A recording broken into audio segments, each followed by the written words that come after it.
Assalamualaikum warahmatullahi wabarakatuh. Selamat datang di Rahasia Hati. Segala puji bagi Allah yang masih memberi kita kesempatan bernapas, kesempatan memperbaiki diri, dan kesempatan untuk kembali mendekat kepadanya. Saudara kaum muslimin rahimakumullah. Harta adalah amanat dan akan kita pertanggungjawabkan. Allah melebihkan rizki sebagian kita dari yang lain agar kita saling tolong menolong, bantu membantu. Nabi janjikan, siapa yang meringankan beban saudaranya muslim di dunia, Allah akan meringankan bebannya di akhirat nanti. Sebuah jaminan dari baginda Nabi. Si orang yang kita bantu barangkali tidak bisa membalas, Allah yang akan membalas lewat jalan lain yang tidak pernah kita sangka-sangka.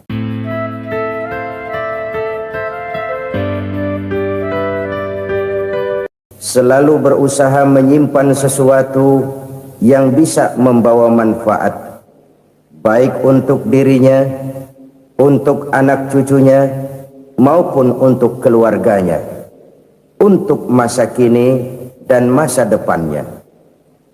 Kadang simpanan itu berbentuk uang, kadang berupa tanah, lain saat berbentuk pabrik, dan lain sebagainya. Sementara masa depan yang paling pasti adalah akhirat.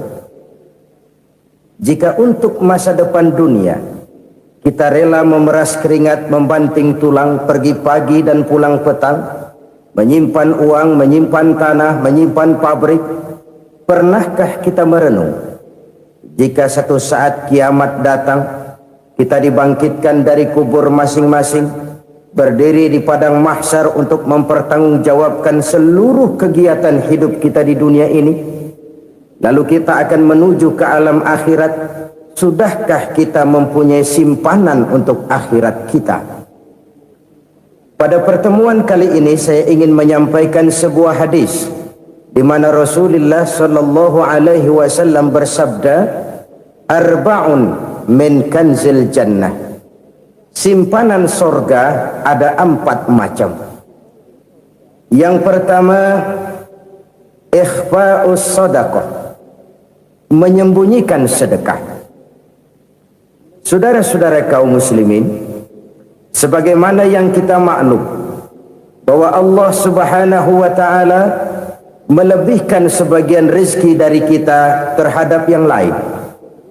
Ada yang kaya, ada yang setengah kaya, ada yang miskin, ada yang setengah miskin, dan selanjutnya. Ada yang gajinya kecil tapi penghasilannya gede. Ada yang penghasilannya gede tapi nggak punya gaji. Ada juga yang memang gajinya gede dan penghasilannya gede. Kelebihan rezeki merupakan sunnatullah dan tidak harus membuat kita merasa lebih dari yang lain. Bahkan sebaliknya, kelebihan itu harus membuat kita ringan tangan untuk menolong mereka yang memang memerlukan pertolongan.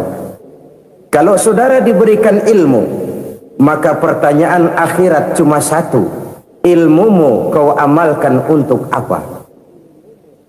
Kalau saudara diberikan umur yang panjang, pengadilan akhirat juga bertanya satu: umurmu kau habiskan di mana? Tapi kalau saudara diberikan harta, pengadilan akhirat akan bertanya dua: hartamu kau dapat dari mana? Kau belanjakan kemana? Dari mananya ditanya, dan kemananya juga ditanya. Oleh karena kita akan dimintakan pertanggungan jawab, maka amanah yang bernama harta ini harus kita gunakan dengan sebaik-baiknya. Ada penggunaan yang merupakan kewajiban, itu zakat namanya. Ada penggunaan yang sewaktu-waktu, itu infak namanya. Ada yang lebih sewaktu-waktu lagi, dan itu sedekah namanya. Zakat dia terikat oleh haul dan nisab, oleh putaran batas waktu dan ukuran dari harta itu sendiri. Sedangkan infak terikat oleh situasi dan kondisi perekonomian seseorang. Sedangkan sedekah tidak terikat dengan apapun. Dalam kondisi seperti apapun kita bisa melakukan sedekah dengan yang terkecil sekalipun. Sampai-sampai Rasulullah sallallahu alaihi wasallam mengajarkan, la tahqiranna minal ma'rufi syai'an walau an talqa akhaka biwajhin talik. Atau ada hadis, tabassumuka fi wajhi akhika laka shadaqah. Senyumanmu kepada temanmu adalah sedekah. Jadi untuk melakukan sedekah tidak harus dalam berbentuk uang. Dengan ilmu kita bisa sedekah, dengan tenaga kita bisa bersedekah, dengan pikiran kita bisa bersedekah, bahkan senyum kepada teman itu pun sedekah. Jadi kalau sedekah dengan uang memang belum punya uang, nyengir aja banyakin. Itu asal pada tempatnya, jangan lalu ketemu tiang listrik cengengesan. Tentu tidak pada tempatnya dan tidak wajar. Nah, sedekah yang paling dicintai Allah adalah sedekah yang disembunyikan. Artinya jauh dari sifat riya. Kan kadang-kadang ada orang sedekah itu disebutkan namanya. Apa tidak bagus? Kalau memang niatnya ikhlas, ya bagus-bagus saja. Untuk memberikan sugesti kepada yang lain. Si Fulan bin Fulan nyumbang sekian, diumumkan. Boleh kalau niatnya untuk memberikan rangsangan kepada yang lain supaya dia menyumbang lebih besar dari orang tadi. Tapi kalau itu mendatangkan riya, maka sedekah yang paling dicintai Allah adalah sedekah yang disembunyikan. Tangan kiri saja tidak tahu apa yang diberikan oleh tangan kanan. Sedekah yang dilakukan dengan ikhlas akan merupakan perbendaharaan surga, tersembunyi dari pandangan orang lain, tidak seorang pun tahu. Karena memang sikap yang baik adalah melupakan kebaikan dan mengingat kesalahan. Itu salah satu ciri orang bahagia. Orang yang selalu mengingat kesalahannya dan berusaha melupakan segala kebaikannya. Kalau dia akan berada kebaikan, dia tidak bisa ikut, dia merasa rugi karena dia merasa belum pernah berbuat baik.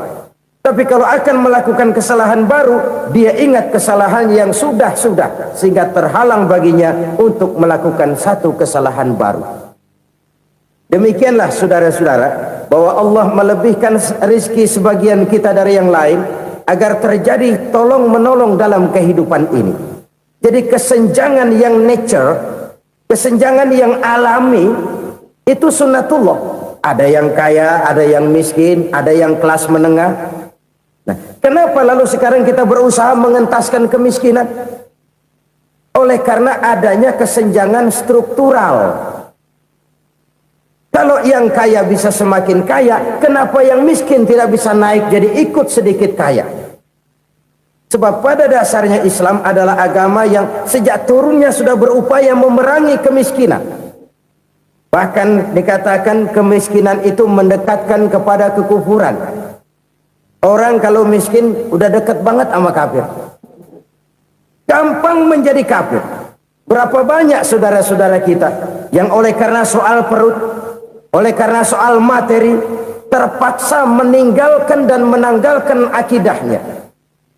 Menjual petunjuk yang diberikan Allah dengan kesenangan dunia yang cuma sebentar ini. Na'udzubillah thumma na'udzubillah. Jadi makin kita sembunyikan satu sedekah, semakin banyak perbendaharaan kita di surga. Sedekah yang paling dicintai Allah adalah sedekah yang disembunyikan. Malahan ada seorang sufi, dia punya kebiasaan kalau pergi sholat Jumat dia bawa uang, itu uang dia taruh di bawah tikar masjid. Dia niat sedekah kepada siapa saja yang nemuin itu duit. Maksudnya apa? Supaya yang nemuin nggak tahu siapa yang punya duit. Demikian dia saking ingin menyembunyikan sedekahnya. Karena sifat riya itu bisa memakan amal kita sendiri.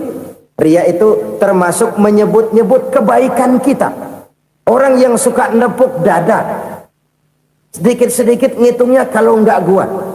Tuh kalau nggak gua tuh yang belah situ, kalau nggak gua, kalau nggak gua. Iya, kalau nggak lu kenapa emang? Orang yang suka menepuk jasa, tuh biasanya memang begitu, saudara-saudara. Kalau perang lagi berkecamuk, orang nggak sempat ngaku jadi pahlawan. Tapi begitu perang selesai, yang kagak kenal bedil ngaku pahlawan, mas. Itu sesuatu yang biasa. Oleh karenanya, Orang-orang yang ikhlas dalam bersedekah, disembunyikannya sedekah itu Allah cinta betul.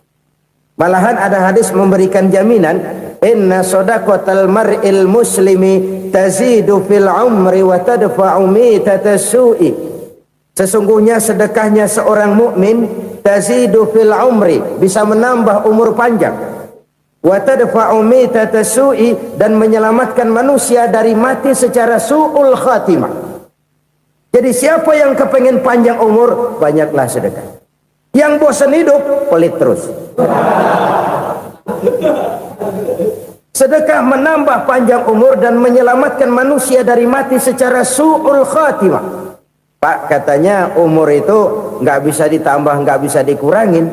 Kapan? Kalau ajal sudah datang. Fa idza jaa ajaluhum la yastakhiruna sa'atan wa la yastaqdimun. Kalau ajal datang tidak bisa dimajukan, tidak bisa dimundurkan. Itu kalau ajal sudah datang. Tidak bisa lagi umur ditambah dikurangi, sudah datang. Tapi kalau belum datang, itu kan haknya Allah. Mau ditambah, mau dikurangi, hak prerogatif Allah. Sebagai pencipta manusia, Allah Maha Kuasa dan Maha Mampu. Sedekah ini menambah panjang umur dan menyelamatkan manusia dari mati secara su'ul khatimah. Itu orang mati kan sama ya, kondisinya mati, nggak nafas. Tapi hakikat mati kan lain-lain. Ada yang mati itu husnul khatimah, baik akhirnya. Misalnya lagi ngaji mati, lagi sholat mati, lagi sedekah mati. Ini yang dinamakan dengan husnul khatimah, baik di akhirnya. Sebaliknya ada yang su'ul khatimah, jelek di akhirnya. Ini yang jadi catatan akhir. Lagi nyekek botol, mampus. Lagi banting kartu, modar. Su'ul khatimah, jelek pada akhirnya. Sedekah menyelamatkan manusia dari mati secara su'ul khatimah. Dan kita semua kepengen mendapat husnul khatimah, jauh dari su'ul khatimah. Oleh sebab itu yang bisa menyelamatkan kita dari penyakit itu antara lain adalah sedekah yang disembunyikan, yang dikerjakan dengan ikhlas karena Allah, tidak karena kepengen dipuji orang, tidak karena ingin dikatakan orang pemurah. Sebab orang dermawan itu orang yang memberi tanpa harus diminta. Kalau masih harus diminta, ya belum dermawan namanya, masih harus diminta. Kalau nggak diminta ya tulus, lolos, polos. Saudara-saudara kaum muslimin rahimakumullah, harta adalah amanat dan akan kita pertanggungjawabkan. Allah melebihkan rizki sebagian kita dari yang lain agar kita saling tolong menolong, bantu membantu. Nabi janjikan, siapa yang meringankan beban saudaranya muslim di dunia, Allah akan meringankan bebannya di akhirat nanti. Sebuah jaminan dari baginda Nabi. Si orang yang kita bantu barangkali tidak bisa membalas, Allah yang akan membalas lewat jalan lain yang tidak pernah kita sangka-sangka. Ada orang tanya, Pak, ini ada orang nyumbang masjid sambil marah-marah, bagaimana? Saya bilang sumbangannya aja ambil, marahnya jangan. Marahnya jangan diambil, itu urusan dia. Saudara-saudara kaum muslimin rahimakumullah, umat Islam ini kan umat yang punya potensi besar. Kadang kita merenung, kenapa kadang-kadang pembangunan masjid kok lambat sekali? Kalau hotel hari ini peletakan pertama, bulan depan peresmian. Supermarket hari ini peletakan batu pertama, minggu depan peresmian. Tapi kalau sudah yang namanya masjid, kadang-kadang peletakan batu pertama sekaligus jadi batu terakhir. 3 tahun, 4 tahun, campur nebar jalak di jalanan, duit dijaring kayak ikan sepat. Apa tidak ada orang Islam yang kaya? Banyak. Apa tidak ada pengusaha muslim yang jadi konglomerat? Ada. Lalu yang belum banyak itu yang komit terhadap nilai-nilai agamanya. Akhirnya kita jatuh jadi umat yang lemah. Belum ada pengusaha konglomerat muslim buka pabrik supermi cap beduk misalnya umpamanya atau pabrik kecap cap sorban supaya identitas keislamannya sedikit kelihatan. Kita jatuh jadi umat yang lemah karena potensi tidak terinventarisir dengan baik. Kita ini ibarat kompor yang cuma matengin nasi orang lain. Potensi kita dimanfaatkan oleh orang lain. Ukhuwah Islamiyah kita baru terbatas kepada silaturahmi. Ukhuwah di bidang ekonomi kita lemah, ukhuwah di bidang kebudayaan kita lemah, apalagi ukhuwah di bidang politik kita lebih rapuh lagi. Padahal ukhuwah itu adalah totalitas kehidupan manusia, menyangkut ipolek sosbud, memerlukan nilai-nilai ukhuwah. Jadi oleh karena itu mari kita menyadari di dalam harta kita, walaupun kita yang cari pergi pagi pulang sore peras keringat banting tulang, di sana ada harta anak yatim, di sana ada hak masjid, di sana ada hak pesantren, di sana ada hak jihad. Berbahagialah seseorang apabila dia oleh Allah dijadikan keran itu menyimpan air, tapi tidak untuk dirinya, tapi disalurkannya kepada mereka yang memang memerlukannya. Saudara-saudara kaum muslimin rahimakumullah, ini yang pertama. Jadi perbendaharaan surga adalah menyembunyikan sedekah. Orang lain nggak tahu, kita pun nggak pernah ngitung-ngitung. Kita anggap lewat begitu saja, padahal itu deposit akhirat.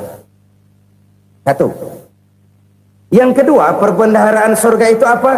Wa kitmanul musibah, menyembunyikan kesulitan. Kadang orang takut menghadapi kesulitan, tapi makin kita merenung, hidup ini kan sebenarnya urusan. Takut sama urusan ya jangan hidup. Tandanya orang hidup itu kalau punya urusan. Urusan melupakan problem, problem sering menimbulkan kesulitan. Kesulitan bukan untuk ditakuti, tapi untuk diatasi dan dicarikan jalan keluarnya. Siapa sih orangnya yang nggak pernah sulit-sulit? Makin tinggi status sosialnya, makin gede urusannya. Makin tinggi kualitas imannya, makin berat tingkat kesulitannya. Cuma memang yang namanya enak itu seperti pelangi. Biang lala itu nggak pernah di atas kepala kita, di atas kepala orang melulu. Lo sih enak lo, kata kita. Dia juga bilang yang enak kan lo. Pelangi itu nggak pernah di atas kepala kita. Kata tukang beca, aduh enak ya naik Mercy. Kata tukang beca, apa yang di dalam mobil Mercy? Aduh enak bener tukang beca, di jok ngeringkuk ngorok pules bener. Saya kamar pakai AC sejuk, tempat tidur sutra empuk, alga spring bed, kulak kulik nggak bisa pules kalau belum minum Valium, belum tidur. Enak bener tukang beca, di jok ngorok nggak tahu wetan kulon. Si tukang beca bilang yang di Mercy enak, yang di Mercy bilang tukang beca enak. Inilah enak, nggak pernah di atas kepala kita, di atas kepala orang lain melulu enak itu. Nah saudara-saudara, yang merupakan perbendaharaan surga itu orang yang bisa menyembunyikan kesulitan, baik pribadi ataupun rumah tangga. Nih terutama rumah tangga yang jadi soalnya. Kadang-kadang kita ini kalau senang, sebaliknya kalau senang kita diam, kalem aja, cuek. Banyak banget duit kita bawaan, diam aja udah. Malah ketemu orang takut. Tapi begitu susah, sekampung tahu. Padahal Nabi mengajarkan perbendaharaan surga itu menyembunyikan musibah, menyembunyikan kesulitan.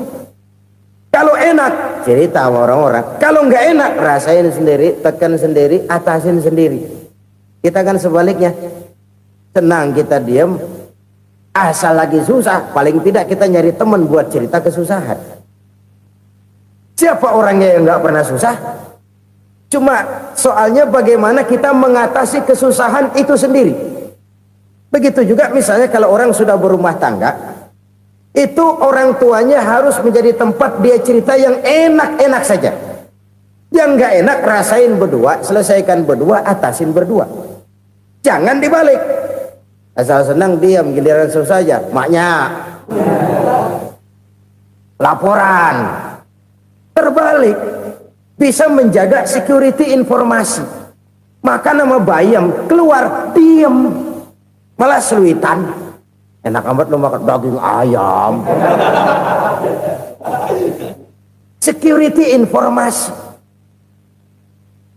Saudara-saudara kaum muslimin rahimakumullah, ujian yang terberat itu yang pernah diberikan kepada para nabi, para rasul, para aulia, para ulama. Makin tinggi keimanan, makin berat bentuk kesulitan. Ayo saya kemukakan satu contoh saja.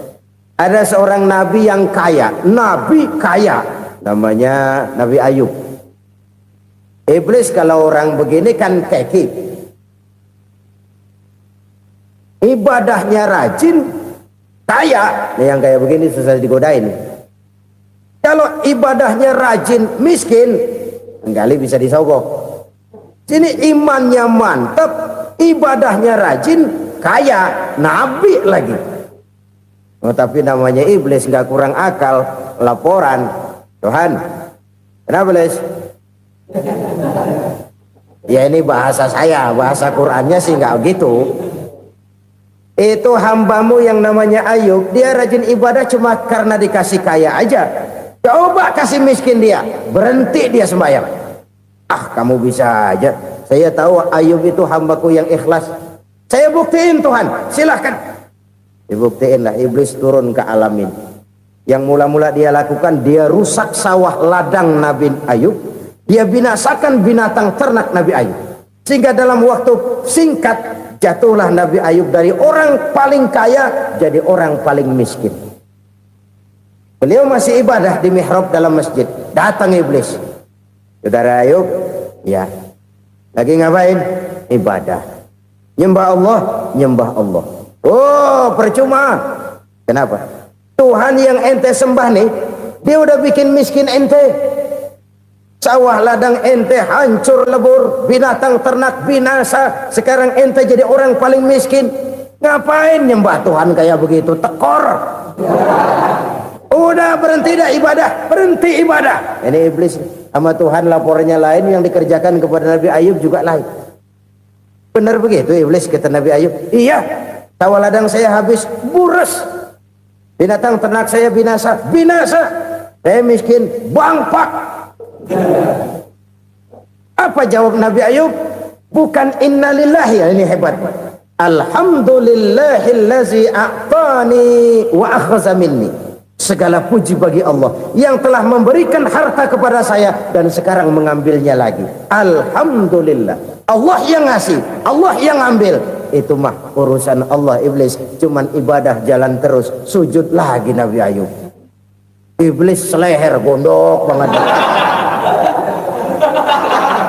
Dasar Nabi nggak mempan dia apa-apain. Miskin malah alhamdulillah. Allah yang ngasih, Allah yang ambil. Jadi kalau kita tidak komit, kita tidak terikat kepada kaya, miskin, senang, susah, apa yang bisa bikin kita susah? Jadikan kekayaan, kemiskinan, jadikan senang, susah sebagai anak buah yang bisa kita atur. Jangan kekayaan ngatur kita, jangan kemiskinan ngatur kita. Kita yang harus mengatur mereka. Senang, susah, kaya, miskin, bahagia, sengsara, jadikan itu anak buah yang bisa kita atur. Kalau sekarang kita kaya, lain saat boleh jadi kita miskin, semiskin-miskinnya. Allah yang ngasih, Allah yang ngambil. Tenaga mana yang bisa menghalangi? Ibadah jalan terus. Iblis makin gondok. Dasar Nabi loh. Akhirnya apa? Nabi Ayub dikerjain, diberikan penyakit. Demikian fatal penyakitnya. Bayangin, udah miskin sakit. Masya Allah. Miskin sakit. Sakitnya nggak lama, kira-kira 16 tahun. Istrinya 3, 2 mental minta ceraiin. Ngerawatin laki bengek begini. Senang belum tentu, susah udah pasti nih. Cerai aja, cerai dah. Cerai. Tinggal satu Siti Rahmah yang setia menemani beliau. Sesetia-setianya hati perempuan. Satu saat Siti Rahmah bilang, "Bang, Ya, abang kan nabi bang. Lalu namanya nabi kan doanya jarang meleset bang. Maksud kamu minta kenapa sih sama Tuhan biar abang sembuh baik dah bang? Itu Rahmah. Iya. Saya sakit berapa tahun sih dah? 16 tahun bang. Sebelum ini saya sehat berapa tahun? Ya kira-kira 60 tahun bang. Nah coba ente banding-bandingin Rahmah. Saya dikasih sehat 60 tahun, dikasih sakit 16 tahun. Sudah nggak sabar mau doa kepada Allah minta sembuh. Saya malu kepada Allah.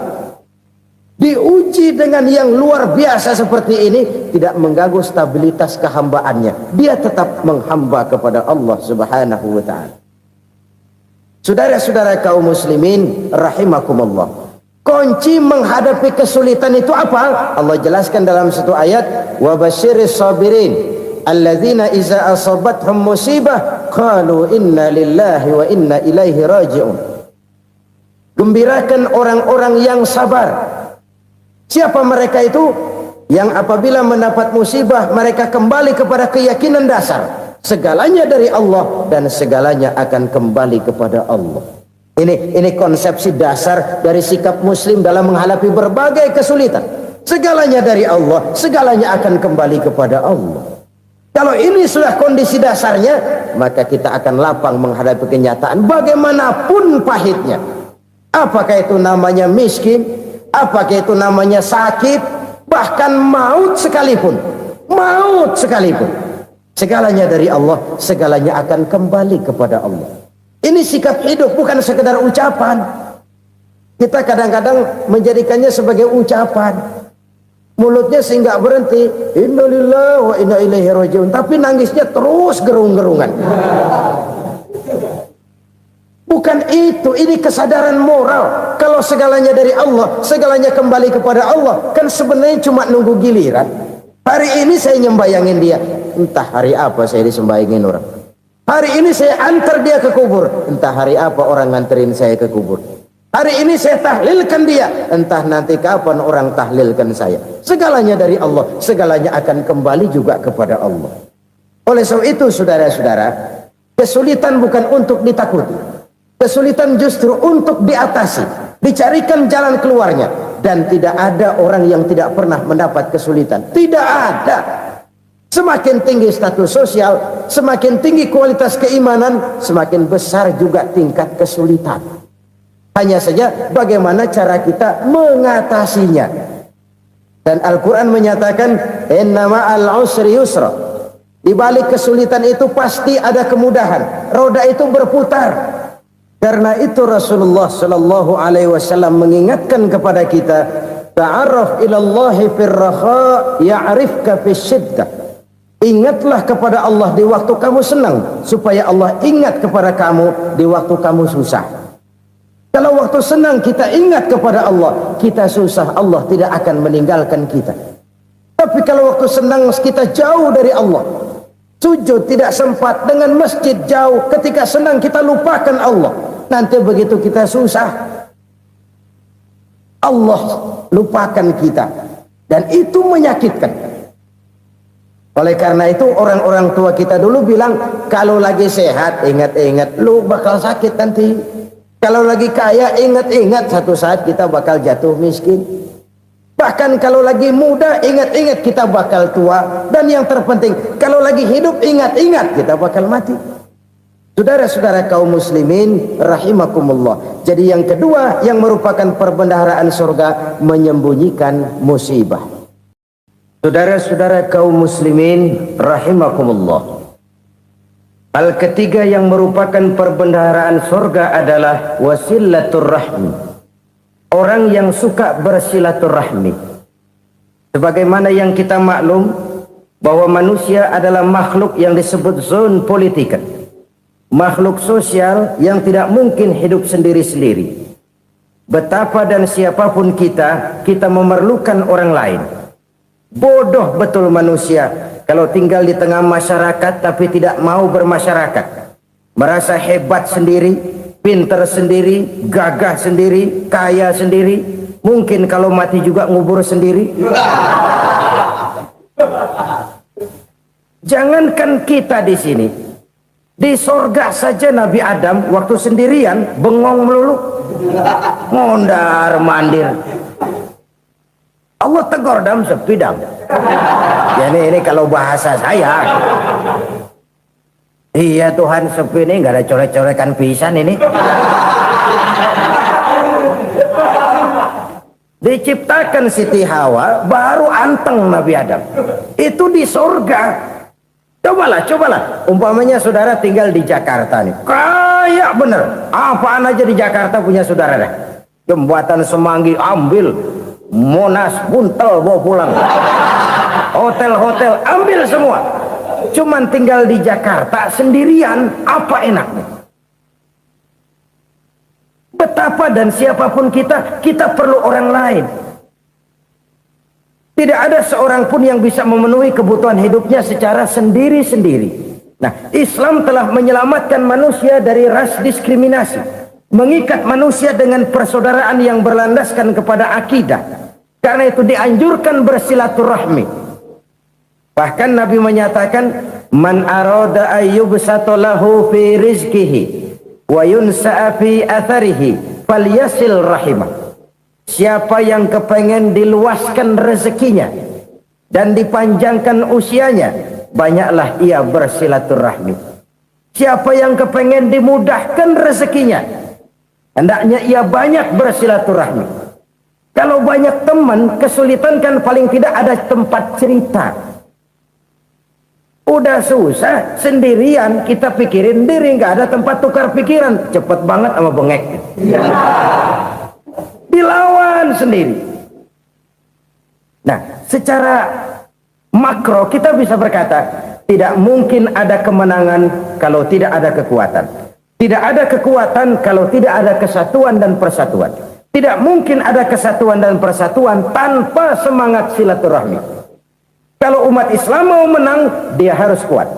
Kalau umat Islam mau kuat, dia harus bersatu. Kalau umat Islam mau bersatu, dia harus membudayakan silaturahmi ini. Bahkan sampai-sampai kata Nabi, kalau bisa cari nilai tambah. Apa? Silman qata'ak. Bersilaturahmilah kau kepada orang yang marah denganmu. Masya Allah, indahnya ajaran agama kita. Orang yang marah pun kepada kita, kata Nabi, kalau bisa bersilaturahmilah kepadanya, kepada orang yang marah itu. Di situ nilai tambah. Cuman jujur nih hadis, ngucapinnya gampang, ngamalinnya yang berat banget. Orang marah sama kita, kita disuruh silaturahmi. Ada apa malu? Lu marah, ada gua marahan lagi. Tunggu pikirin. Saudara-saudara kaum muslimin rahimakumullah. Tapi ini yang diajarkan, bahkan ini yang dicontohkan oleh baginda Rasul. Bagaimana begitu mudah, misalnya satu saat Abu Jahal ini ngatur strategi bagaimana bikin Muhammad celaka. Dia gali lubang di depan tempat tidurnya. Dia tutupin daun korma. Terus dia panggil seseorang, ke sini. Kasih tahu Muhammad, pamannya sakit keras, minta ditengokin. Berangkat orang ini ke sana. Muhammad, labbaik. Pamanmu sakit keras, dia minta ditengokin. Baik, saya akan datang menjenguk beliau. Berangkatlah Nabi ke rumah Abu Jahal tanpa prasangka apapun. Abu Jahal udah pasang setil, selimut 3 rangkap setengah dia pakai. Persis kayak orang meriang. Tapi sembari ngintip dari balik selimut. Begitu Muhammad buka pintu, nah, masuk perangkap nih. Muhammad jalan menuju tempat pembaringan. Makin lama makin dekat, makin lama makin dekat. Makin dekat ke lubang yang dipasang oleh Abu Jahal itu. Dalam hati Abu Jahal, terus dah jatuh, mampus dah lu ini. Mampus lu hari ini nih. Apa yang terjadi? Malaikat Jibril datang. Muhammad, pamanmu cuma pura-pura sakit. Di depan tempat tidurnya ada lubang perangkap supaya kamu jatuh ke situ. Sudah, kamu pulang. Balik kanan Nabi. Sudah hampir jatuh ke lubang, balik kanan, pulang. Bayangin kecewanya Abu Jahal. Muhammad dikit lagi, Muhammad dikit lagi. Enggak, paman, saya pulang aja. Emosi, bangun dari tempat tidur, enggak sadar kalau lagi pura-pura sakit. Lompat ngejar Nabi, dia lupa dengan lubang yang dia gali. Kusrak, nyemplung sendiri ke dalam lubang.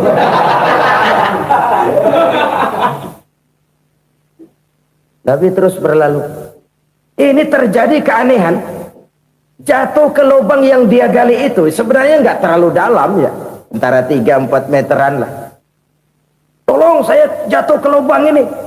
Datanglah pelayan-pelayannya itu. Angkat saya dari sini. Oh, yang ngulurin tambang. Satu gulung, belum juga nyampe itu tambang. Kurang, beli lagi ke warung. Sambung, ulur lagi, nggak juga bisa sampai. Wah, ini kerjaan Muhammad ini. Tolong, siapa salah seorang kamu ke rumah Muhammad, kasih tahu encangnya kecebur. Minta ditolongin. Sampaikan kepada Rasul. Kenapa? Pamanmu jatuh ke lubang, Muhammad minta tolong diangkatin. Tambang udah nyambung-nyambung nggak nyampe juga. Ya, nanti saya datang, saya tolong. Coba. Nyata-nyata orang berniat jahat mau mencelakakan dia. Datang dia menolong. Ini yang disebut air tuba dibalas air susu ya ini. Bukan sebaliknya. Air tuba dibalas air susu. Paman, kecebur ya? Iya Muhammad, tolong ini. Pegang tangan saya. Nabi ulurkan tangannya. Nyampe. Dipegang oleh Abu Jahal. Diangkat ke atas. Sampai atas. Apa kata Abu Jahal? Sihirmu memang hebat Muhammad. Udah ditolongin dikata sihir. Yang enak kita kemplang kan itu orang begitu. Urusan apa? Tapi inilah akhlak. Kalau bisa kamu bersilaturahmilah dengan orang yang marah kepadamu sekalipun. Orang marah kita tetap baik. So, kalau kita berbuat baik sama orang yang memang baik, rasanya sih biasa-biasa aja. Orang baik kita baik lagi. Ya draw aja, belum ada nilai tambah di situ. Baru ada nilai tambah kalau kita bisa berbuat baik kepada orang yang nyakitin kita. Itu namanya kita setingkat di atas dia. Dia sakitin kita, kita berbuat baik sama dia. Dia pelit sama kita, kita baik sama dia. Dia marahin kita, kita deketin dia. Di situ kita punya nilai tambah. Jadi siapa yang ingin diluaskan rezekinya kata Nabi dan dipanjangkan umurnya, hendaklah ia banyak-banyak bersilaturahmi. Sederhana sebenarnya silaturahmi. Tapi silaturahmi membangkitkan semangat kesatuan dan persatuan. Kesatuan dan persatuan melahirkan kekuatan. Dalam matematika, 1 ditambah 1 pasti 2. Tapi di tengah masyarakat, 1 orang takut ditambah 1 orang takut, hasilnya jadi 2 orang setengah berani. Kenapa setengah berani? Karena udah berdua. Tadi pan takut sendirian. Kalau dia kumpul turu-turu takut lah jadi berani. Kita yang lemah, kita yang tidak berdaya, kita yang miskin, kalau mau kompak bersatu, apa yang nggak bisa kita kerjain? Apalagi tinggal di kota besar, pilihan cuma 2, bertahan atau minggir. Bertahan atau minggir. Untuk bisa bertahan harus mampu bersaing. Untuk mampu bersaing harus punya keahlian. Keahlian harus ditunjang dengan pendidikan. Ditambah oleh kekompakan sebagai umat. Udah miskin mencar mulu, orang injek kita. Orang nggak pandang urusan apa yang malu. Oleh karena itu silaturahmi pada hakikatnya merupakan roh dari ukhuwah yang diajarkan oleh agama kita. Bagaimana Islam menyelamatkan masyarakat manusia dari ras diskriminasi, mengikat manusia, dan tidak ada persaudaraan yang lebih indah selain persaudaraan yang diikat dengan nilai-nilai akidah. Sepanjang orang di jalan Allah, itulah saudara kita. Keluar dia dari jalan Allah, selesailah persaudaraan sampai di situ. Karena itu, kalau ingin menyimpan sesuatu di surga, banyaklah bersilaturahmi. Datang ke rumah ini, datang ke rumah itu, dan lain sebagainya. Itu simpanan kita di akhirat nanti. Ini yang ketiga. Saudara-saudara, yang keempat, perbendaharaan surga itu apa? Wa qawlu la hawla wa la quwwata illa billah. Ucapan la haula wa la quwwata illa billah. Ibadah kan ada yang berat, modalnya besar. Bangun masjid berat, modalnya besar. Bangun rumah sakit berat, modalnya besar. Ada ibadah yang berat tapi modalnya ringan. Misalnya puasa. Puasa itu berat, mengendalikan nafsu. Kalau sekedar nggak makan nggak minum sih enteng, mengendalikan nafsu itu jihad terbesar. Tapi kan modalnya ringan, cuma niat saja. Ini ibadah berat, modalnya ringan. Ada ibadah yang ringan, modalnya juga enteng. Seperti termasuk ucapan la haula wala quwata illa billah. Tanpa sadar, la haula wala quwata illa billah, nyelengin tuh di surga. Nyelengin, kita nggak terasa nyelengin simpenan akhirat. La haula wala quwata illa billah, nyimpan lagi. Kaget, la haula wala quwata illa billah, nyimpan lagi. Banyak simpenan. Walaupun sebenarnya yang dimaksud di sini adalah kesadaran batin bahwa tidak ada daya dan kekuatan kecuali Allah. Itu intinya. Kita memulai pekerjaan disunahkan baca bismillah, kan begitu? Apa itu? Kesadaran moral bahwa ini saya bisa kerjakan. Saya kerjakan ini dengan menyebut nama Allah. Kenapa? Kalau Allah tidak memberikan daya dan kekuatan, mana mampu saya kerjakan ini. Maka saya kerjakan ini dengan menyebut nama Allah. Bismillah. Kesadaran moral. Manusia hanya wajib berusaha, tapi nggak pernah wajib berhasil. Banyak hal-hal yang kalau kita renungkan secara rasio nggak mungkin, tapi jadi kenyataan. La haula wala quwata illa billah. Tidak ada daya dan kekuatan kecuali bagi Allah semata-mata. Kesadaran moral akan kelemahan dan keterbatasan makhluk bernama manusia. Kadang kita kagum dengan otak, tapi kita sering lupa sama yang bikin otak. Padahal bagaimanapun hebatnya otak, yang bikin otak pasti lebih hebat dari otak. Nggak percaya, silahkan otak-otakan. Inilah kecenderungan. Kita kagum dengan pesawat-pesawat mutakhir, bukan main, besi gede banget terbang itu. Alangkah hebatnya. Lalu apa yang bikin otak tidak lebih hebat dari itu semua? Kita puji laut, apa yang bikin laut tidak lebih hebat dari laut itu? La haula wala quwata illa billah. Tidak ada daya dan kekuatan kecuali Allah. Apa yang bisa kita lakukan kalau tidak karena daya dan kemampuan yang diberikan oleh Allah kepada kita? Lahirlah sikap tawadu, rendah hati, tidak melonjak menjadi angkuh dan sombong, sadar akan kelemahan dan keterbatasan diri sebagai makhluk yang diciptakan oleh Allah Subhanahu wa taala. Jadi satu sisi ini ucapan yang berpahala, la haula, jadi wiridan. Pada sisi lain ini kesadaran moral, sikap mental, kesadaran batin bahwa yang punya daya dan kekuatan itu cuma Allah. Kita nggak pantas untuk sombong, sebab sombong itu pakaiannya Allah. Kita nggak sedang pakai pakaian Allah, kegedean.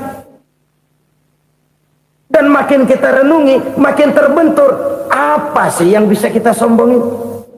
Kita mau sombong apa? Kaya, pintar, itu kan semua relatif. Di atas langit masih ada langit lagi. Jadi oleh karenanya, marilah kita menyadari, manusia hanya wajib berusaha, tapi tidak pernah wajib berhasil. Yang berusaha saja tidak wajib berhasil, apalagi yang tidak berusaha. Islam bukan agama orang pemalas yang selesai sholat lalu endelohom, nggelenggem ayem-ayem.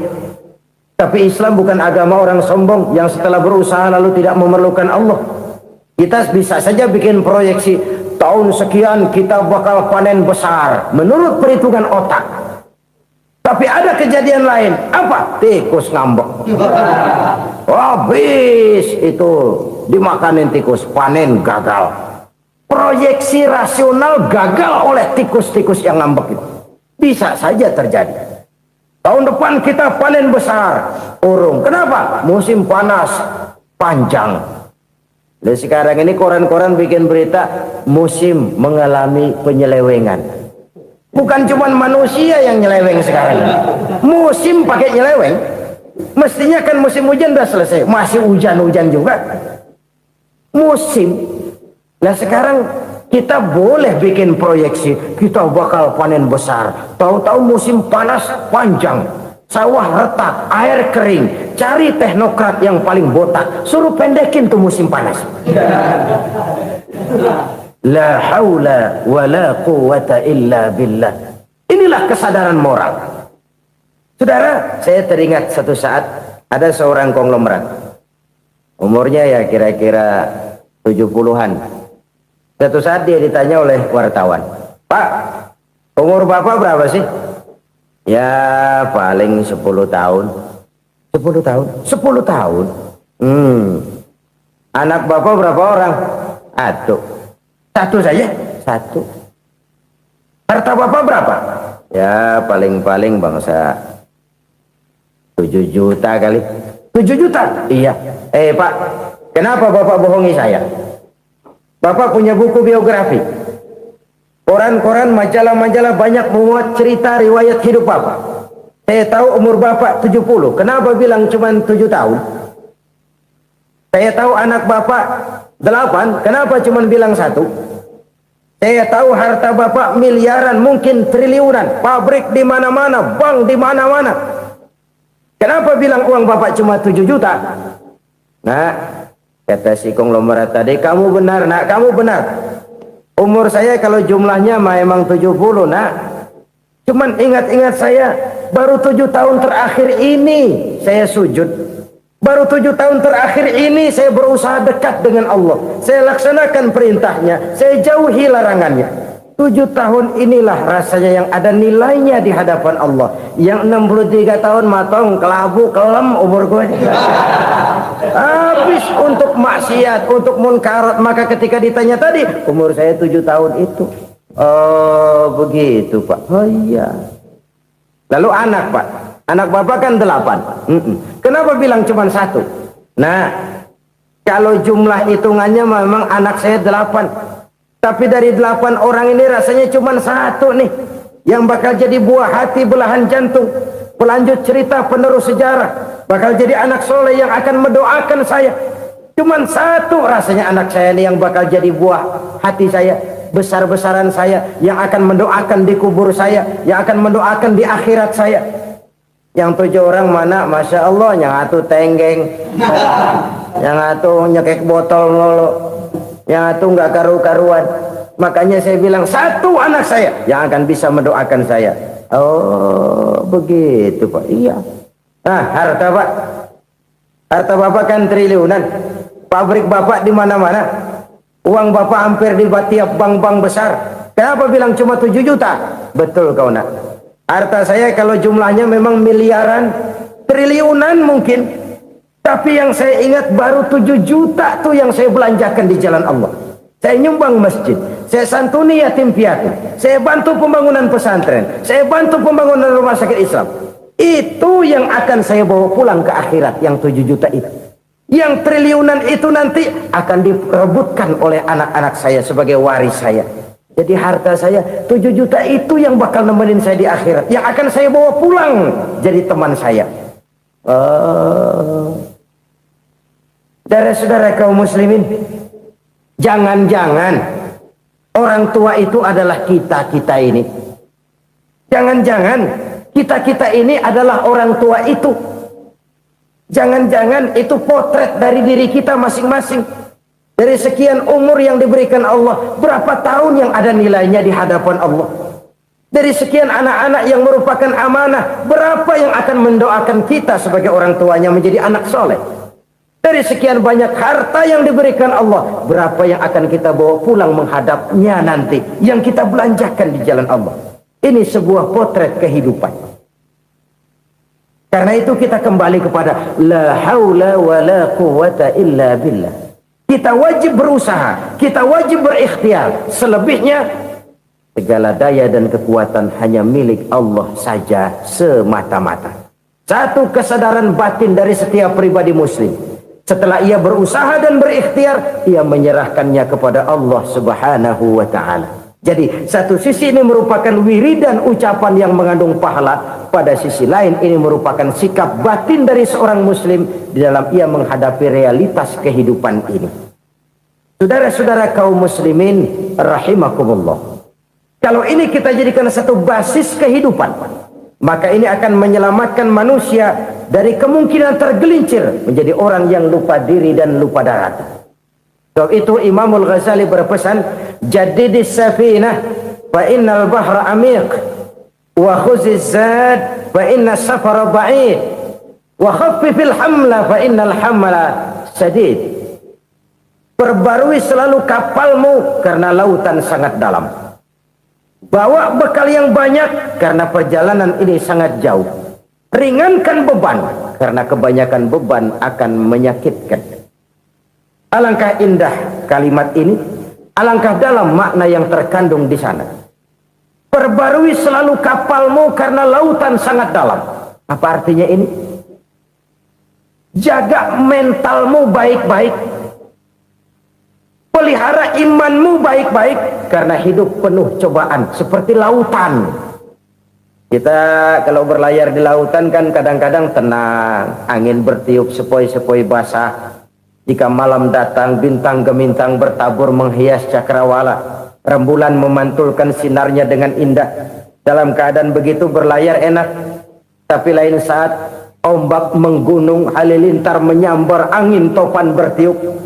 Berapa banyak sudah saudara-saudara kita yang tenggelam di lautan dunia tanpa sadar bahwa dia belum sampai kepada pantai yang akan dituju. Berapa banyak sudah saudara-saudara kita yang tenggelam di lautan dunia ini tanpa sempat bangkit lagi. Dia menyangka sudah sampai kepada tujuannya. Hati-hati kapal jangan sampai bocor karena lautan sangat dalam. Iman ini jaga baik-baik karena hidup penuh dengan ujian. Wa khuzizat fa inna safara ba'id. Bawa bekal yang banyak karena perjalanan sangat jauh. Saudara mau ke Bandung, bawa duit. Saudara mau ke Surabaya, banyakan lagi duitnya. Saudara mau ke Mekah, gepokan, iketan tuh duit nggak lembaran lagi. Makin jauh perjalanan, makin banyak bekal yang harus kita bawa. Kalau saudara dari Jakarta mau ke Surabaya, kagak bawa duit berangkat juga, itu sih bukan berani namanya, nekat. Sampai Surabaya belum tentu, sengsara di jalan udah pasti. Kenapa? Nggak bawa bekal berangkat. Sama juga kita nih, misalnya belum sempat sembahyang, mati. Waduh, berani banget orang. Belum punya bekal, mati. Sengsara di jalan. Atau bekal tidak cukup. Dari Jakarta saudara mau ke Surabaya, bawa duit 500 perak. Paling jauh Cikampek nyampenya itu. Paling jauh itu. Antara jauhnya perjalanan dengan bekal yang saudara bawa tidak seimbang. Hidup ini perjalanan panjang. A walking tour. Dimulai dari alam arwah. Sebelum jasad diciptakan, roh diciptakan lebih dulu. Dari situ pindah ke alam rahim. Dari alam rahim pindah ke alam dunia. Dari alam dunia pindah ke alam barzah. Baru menuju akhirat. Satu perjalanan panjang. Kalau bekal tidak bawa, sengsara di jalan. Bawa bekal yang banyak karena perjalanan ini sangat jauh. Wa khaffifil hamla, ringankan beban karena beban itu cuma akan menyulitkan. Kalau bekal itu sih keperluan, tapi beban nggak kita perluin, coba ngeberat-beratin. Apa ini beban? Dosa. Kecurangan, kebatilan, kezoliman, ketidakadilan, kesewenang-wenangan. Itu akan jadi beban kita di akhirat. Alangkah celakanya, perjalanan panjang, bekal tidak bawa, beban kelewat banyak, alamat sengsara di jalan. Pahala tidak ada, dosa berlipat ganda. Na'udzubillah, summa na'udzubillah. Kalau kita rangkum nasihat Al-Ghazali dengan kisah si konglomerat tadi, kita akan mengambil kesimpulan. Pertama, bekal terbaik dalam menghadapi gejolak kehidupan ini tidak lain adalah iman. Yang kedua, pahala dan dosa. Dua hal kontroversial. Pahala adalah bekal, dosa adalah beban. Tapi kita sekarang kan tidak begitu terangsang kepada yang abstrak. Orang berlomba mencari yang konkret-konkret saja. Yang real. Kalau memang dosa, benjol dong. Kira-kira begitu. Kira-kira begitu. Persis orang Yahudi dulu. Orang Yahudi itu kan pernah minta kepada Nabi Musa, "Ya Musa, lan nu'mina laka hatta narallaha jahrah." Musa, kami nggak bakal mau beriman kepada Allah kalau belum kami lihat Allah ada nongkrong di depan kami. Kalau memang Tuhan ada, taruh dong di depan kami. Mau yang konkret-konkret saja. Kalau memang dosa, benjol dong. Kalau memang pahala, berasa dong. Orang terangsang kepada yang real, yang konkret-konkret saja. Karena itu, untuk mengejar dosa orang mau bayar. Tapi untuk mengejar pahala, walaupun tidak bayar, orang segan. Ini yang dikatakan oleh Nabi, kamu mengharapkan ke surga, tapi kamu berat melaksanakan sesuatu yang bisa membawa kamu ke surga. Kamu ingin jauh dari neraka, tapi tiap saat kamu lakukan perbuatan-perbuatan yang justru menjerumuskan kamu ke neraka. Idda'aitum an-najata minan nar wa ramaitum fiha anfusakum. Kamu ingin selamat dari neraka, tapi kamu lemparkan diri kamu ke neraka. Kamu ingin masuk surga, tapi berat sekali kamu melakukan perbuatan-perbuatan yang bisa menyampaikan kamu di surga. Saudara-saudara kaum muslimin rahimakumullah. Jadi hal keempat yang merupakan perbendaharaan surga adalah la haula wa la quwata illa billah. Satu sisi ini merupakan ucapan yang memperberat timbangan akhirat. Pada sisi lain ini merupakan sikap hidup seorang muslim. Kesadaran batin yang sangat dalam bahwa tidak ada daya dan kekuatan kecuali Allah. Dan itu kita simbolkan pada saat memulai pekerjaan dengan Bismillah. Dengan menyebut nama Allah. Satu kesadaran moral. Saya hanya bisa melakukan ini karena diberikan daya dan kekuatan oleh Allah. Lahirlah sikap tawadu, rendah hati, tidak melonjak menjadi angkuh dan sombong. Saudara-saudara, sampai sini dulu jumpa kita kali ini.